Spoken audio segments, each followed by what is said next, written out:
Para pelanggan perusahaan ini tidak dapat kembali hidup-hidup setelah datang ke sini. Kapal pesiar tiba-tiba meledak. Saat bermain game, sabuk pengaman rusak. Pelanggan langsung jatuh. Perusahaan mereka ini berspesialisasi dalam membantu orang bunuh diri. Belum pernah gagal. Layanan yang sangat baik. Sampai mereka bertemu orang ini. Seorang pria kaya bernama Jacob.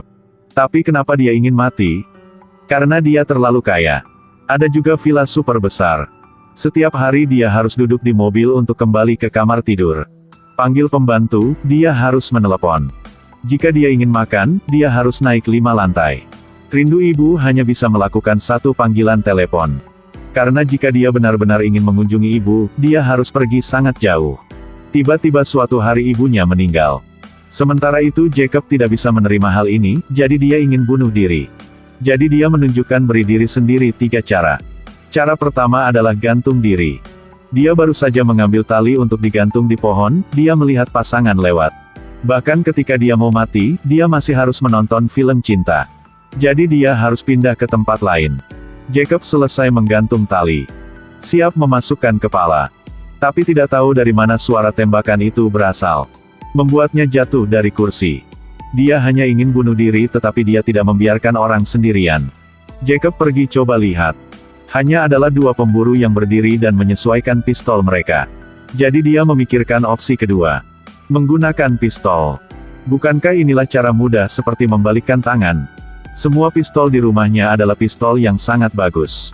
Ketika Jacob hendak menembak, ada seseorang masuk. Halo bos. Kenapa menyebalkan sekali?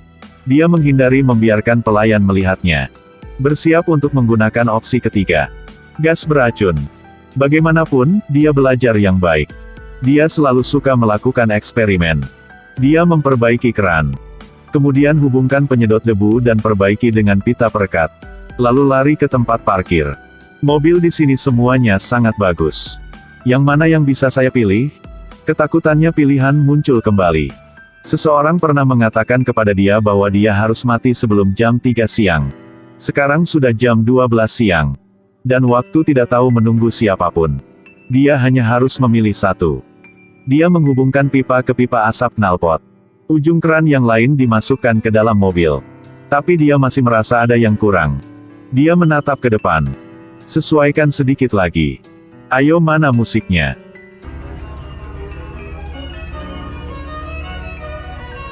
Dia akhirnya bisa mati dengan nyaman. Tapi tiba-tiba saat ini, kepala pelayan berlari datang. Jacob juga tidak berdaya. Sepertinya ingin bunuh diri di rumah ada sedikit usaha. Atau keluar. Tetapi jika itu adalah kecelakaan mobil, itu berdarah sekali. Melompat lantai juga gak bisa, karena dia takut ketinggian. Menggunakan pisau takut sakit. Berpikir sepanjang hari, atau melompat ke laut.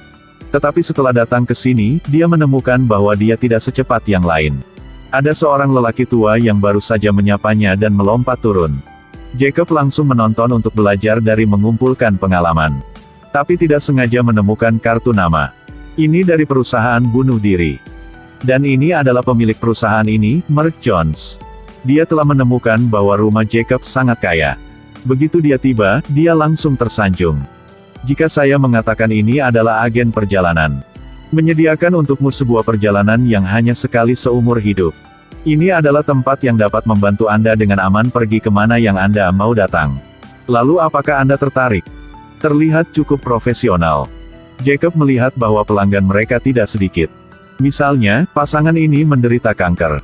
Mereka memilih untuk meledak. Kedua orang ini biasanya suka bermain-main.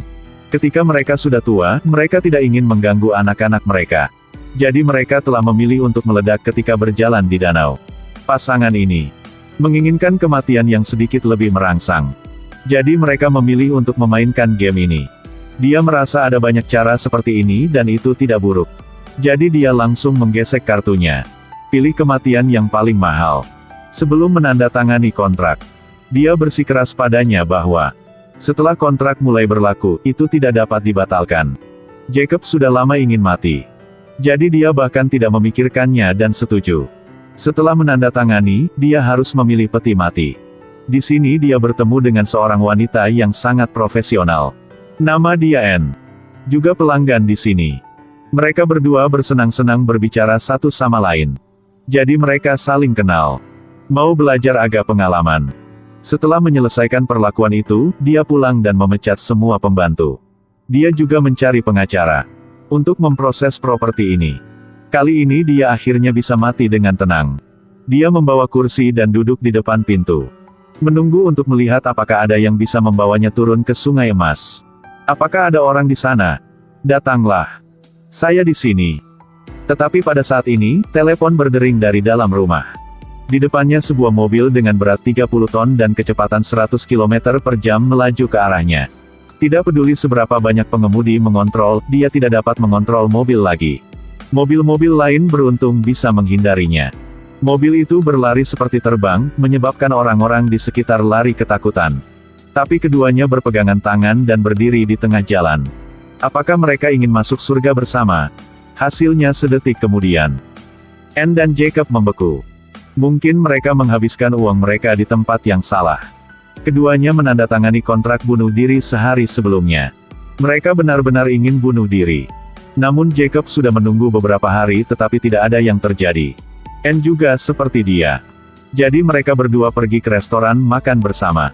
Di jalan ini, akhirnya mereka juga melihat sebuah mobil sedang mendekat. Berdua mereka sangat senang. Bersiaplah untuk menerima kematian. Tapi hasilnya seperti yang kamu lihat. Bahkan ingin mati, tidak bisa mati. Jacob sangat marah. Segera menelepon perusahaan itu. Kapan saya baru bisa mati? Anda dapat yakin. Perjalanan Anda kami sudah mengaturnya. Akan berangkat cepat ya. Setelah menutup telepon, dia mulai berpikir tentang kehidupan manusia. Berpikir sambil mendengarkan berita di TV. Ada sebuah ledakan telah terjadi. Gedung apartemen Anne sedang tinggal sudah meledak. Tapi di hati Jacob ada sedikit tidak nyaman. Dia tidak tahu apakah dia sebaiknya merasa sedih atau bahagia untuknya sekarang. Jacob ingin menelepon untuk mengkonfirmasi lagi. Tetapi menelepon selama setengah hari dan tidak ada yang menjawab. Tidak ada yang menjawab telepon, yang berarti dia sudah mati. Tapi dia masih sangat khawatir. Jadi dia cepat-cepat pergi ke tempat kejadian. Hal yang tak bisa percaya dia belum mati. Dia akhirnya bisa yakin. Tapi dia menatap mobil Jacob. Jadi dia suka mobil ini. Katanya mobil ini belum apa-apa. Saya hanya memilih satu untuk datang ke sini. Saya punya 10 lagi di rumah. Atau datang ke rumah saya untuk melihat. Tapi berdua baru pulang.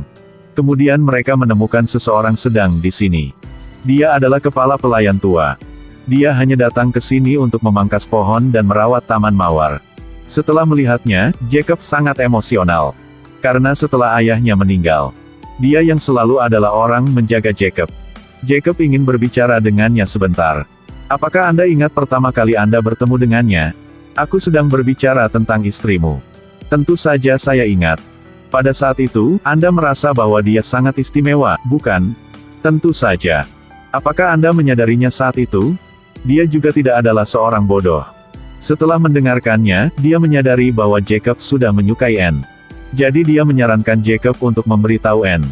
Tetapi tepat saat ini, pengacara datang ke sini dan mengatakan bahwa seseorang ingin membeli rumahnya. Kontrak ini membutuhkan waktu 2 hari untuk berlaku. Selama waktu itu, pihak itu ingin datang melihat rumah. Anda dapat berubah pikiran kapanpun saja. Jika hidupnya hanya tersisa 48 jam. Bagaimana Anda akan hidup? Ayo lihat orang pria ini. Pertama-tama pergi ke pantai menari dengan Anne. Lalu pergi dan pilih peti mati yang indah untuk dirinya sendiri. Kemudian saya ingin mencari sedikit stimulasi itulah berpartisipasi dalam CS. Tapi insiden tak terduga terjadi. Bukankah dia punya banyak uang? Jadi saya menandatangani kontrak dengan perusahaan yang dapat membantu dia bunuh diri. Perusahaan ini melihat bahwa dia suka bermain CS sehingga mereka mengaturnya seperti ini. Mereka mengirim 2 pembunuh dengan senjata asli. Dan saat bermain dengan mereka akan bunuh dia. Tapi tak terduga pembunuh berbaring di sini. Jacob juga tidak mengerti apa yang sedang terjadi. Dia pikir ini hanya lelucon perusahaan. Ketika dia melihat si pembunuh, dia menembakkan pistol. Tapi tidak terduga itu menjadi senjata sungguhan. Dia ketakutan setengah mati, jadi dia membuang pistolnya dan melarikan diri. Di tengah jalan, dia menyusul Anne. Setelah masuk ke mobil, dia menemukan bahwa itu diatur oleh perusahaan. Perusahaan mengira dia menyesalinya dan tidak ingin bunuh diri lagi. Sekarang dia harus mengirim orang untuk mengejar mereka. Karena kontrak telah ditandatangani, dia tidak dapat menyesali. Para pembunuh mulai menembak dengan liar. Tapi sekarang Jacob benar-benar tidak ingin mati lagi. Karena dia telah bertemu dengan wanita yang dia cintai. Di saat-saat bahaya Anne menyetir sendiri. Mereka sudah memotong ekornya para pembunuh. Pada saat yang paling penting, Anne dengan cepat memundurkan mobil ke sudut yang tersembunyi. Para pembunuh tidak ada persiapan sebelumnya melanjutkan maju ke depan. Anne mengambil kesempatan itu. Mereka berdua berhasil lolos. Tapi sekarang demi keamanan mereka tidak bisa pulang rumah. Jadi Jacob hanya harus menyewa satu kamar hotel. Setelah dia melangkah masuk, dia melepas pakaiannya. Juga bisa mendengar suara Anne. Ya Tuhan, ada darah di kaki Yakub. Anne merasa tidak terjamin jadi dia berlari untuk membeli obat. Sementara sedang menunggu lift, dia dibawa pergi oleh seorang pria. Dan ini adalah bos dari perusahaan bunuh diri. Mark Jones. Hanya bisa lihat Anne mendekat. Ayah. Tidak bisa terduga dia adalah Putri Jones. Kali aksi ini untuk memenangkan kepercayaan Jacob. Lalu membunuh Jacob saat dia tidak tahu apa-apa. Tanpa diduga, ada sedikit kecelakaan. Dia jatuh cinta pada Jacob. Jadi aku tidak ingin membunuh dia. Tapi Jones selalu memberi batasi yang jelas dengannya. Untuk bisa tinggal bersama dengan Jacob. Anne hanya bisa setuju. Tetapi Jacob juga adalah orang sangat pandai. Hari berikutnya dia menemukan segalanya.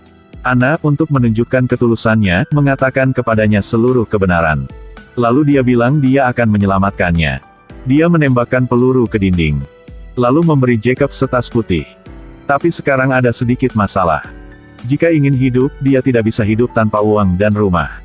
Bukankah Jacob sudah menjual rumah itu? Dia harus membatalkan kontrak sebelum siang hari ini. Anne harus cepatlah. Pembunuh di luar mengira dia sudah selesai. Juga merasa itu bukan rusak. Sekarang kembali ke laporan dan selesai. Di dalam mobil, dia segera menelepon pengacaranya. Mengatakan ingin membatalkan kontrak. Tapi pengacara juga bukan orang baik. Karena dia ingin mendapatkan uang, dia memberitahu pembeli bahwa semuanya normal. Jacob harus cepat kembali ke sana. Anne segera memikirkan sebuah cara. Bukankah teknik mengemudi dia sangat bagus ya? Tepat pada waktunya ada rel. Kereta siap tiba. Anne memanfaatkan setiap detik untuk berlari. Sebelum pembunuh ini sempat bereaksi, mereka telah kehilangan jejak. Tapi ini hanya tipuan.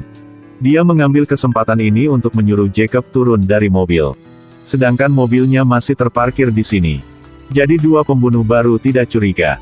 Itu benar, setelah kereta lewat, kedua pembunuh itu terus mengikuti.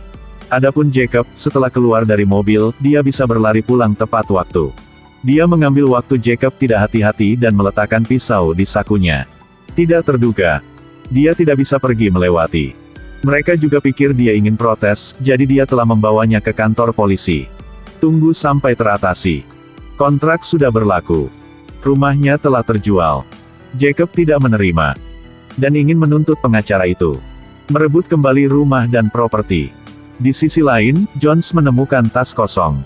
Setelah bertanya, Anne baru mengatakan yang sebenarnya. Dia mengakui dia mencintai Jacob. Itu sebabnya dia membiarkannya pergi. Tetapi Jones tidak marah. Sebaliknya, dia mengutarakan pikirannya. Jacob boleh tidak perlu mati. Tapi syaratnya adalah dia harus menikahinya. Kemudian harus bergabung dengan perusahaan kami. Dan Jacob telah menyelesaikan pesanan adalah kepala pelayan rumah. Karena dia tidak ingin hidup lagi. Dia memilih untuk diracuni sampai mati. Sejak itu, perusahaan telah menerima Jacob. Dia dan Anne menikah. Ketika mereka pulang rumah. Melihat pengacara yang dipecat dari pekerjaannya, segera menunjukkan senyum misterius. Juga meninggalkan kartu nama untuk pengacara itu. Film berakhir di sini. Ini adalah film yang berhubungan dengan kematian dan cinta. Jacob, setelah menemukan cinta dalam hidupnya, segera tahu bahwa betapa indah dan berharganya hidup ini. Itu sebabnya dia memutuskan untuk terus hidup. Serentak dia juga menyaksikan kematian kepala pelayan. Keinginannya adalah mati di samping orang yang dia cintai. Dia baru menyadari bahwa tanpa orang yang kucintai di sisinya, hidup ini tidak ada artinya. Itu sebabnya dia menjadi seorang sangat kuat. Hal-hal ini tidak bisa dibeli dengan uang sama sekali. Ada satu lagi konten yang ingin dibicarakan film ini adalah optimisme. Dalam film, sebagian besar orang yang ingin mati adalah orang tua. Mereka membesarkan anak-anak dewasa. Melihat anak-anaknya meninggalkannya. Pada akhirnya, mereka sendirian, mereka hidup sendiri selama sisa hidup mereka. Mereka lebih baik mati untuk pergi ke dunia lain daripada hidup dalam kesakitan dan siksaan. Hanya mendapatkan sedikit perhatian membuat mereka merasa bahwa hidup itu berharga. Bahkan jika mereka menghadapi kematian, saya percaya bahwa mereka akan selalu bahagia ketika mereka mati. Tolong tunjukkan cintamu. Dan hargai segala sesuatu di sekitar. Jangan menunggu sampai hilang baru merasa menyesalinya.